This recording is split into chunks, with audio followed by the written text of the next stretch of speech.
Assalamualaikum warahmatullahi wabarakatuh. Kembali lagi dalam learning journal saya.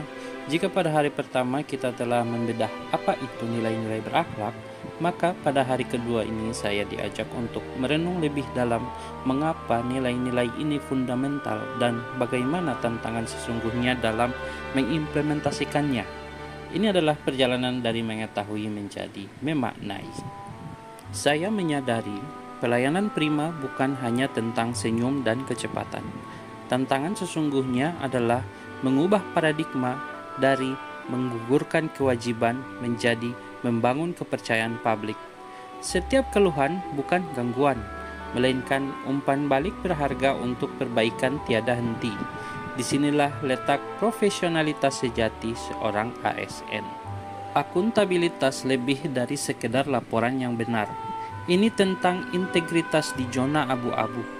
Materi tentang konflik kepentingan dan gratifikasi membuka mata saya bahwa tantangan terbesar adalah berani berkata tidak pada hal yang mungkin secara prosedur terlihat aman, namun secara etika mencederai kepercayaan publik.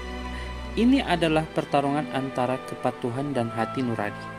Di dunia yang volatil, uncertain, kompleks, and ambiguous, kompetensi bukanlah sebuah tujuan akhir, melainkan proses tanpa henti.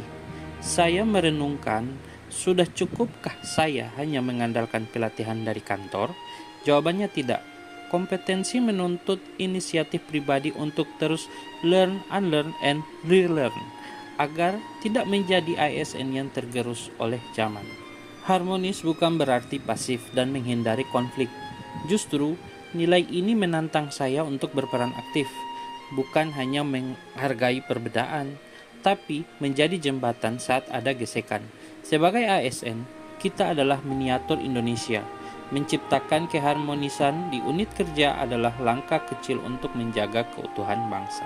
Loyalitas seringkali diuji, loyal kepada atasan atau loyal kepada negara dan peraturan. Pembelajaran ini menegaskan bahwa loyalitas tertinggi seorang ASN adalah kepada Pancasila, Undang-Undang Dasar 1945, dan kepentingan bangsa. Loyalitas kepada pimpinan harus selaras dengan koridor tersebut. Ini adalah prinsip yang tidak bisa ditawar. Kisah Nokia dan BlackBerry dalam materi menjadi pengingat yang kuat. Organisasi yang gagal beradaptasi akan punah. Sebagai individu ASN, saya adalah motor penggerak adaptasi di birokrasi. Tantangannya adalah melawan zona nyaman dan budaya, menunggu perintah. Saya harus proaktif mengusulkan inovasi sekecil apapun itu. Kolaborasi adalah tentang meruntuhkan ego sektoral.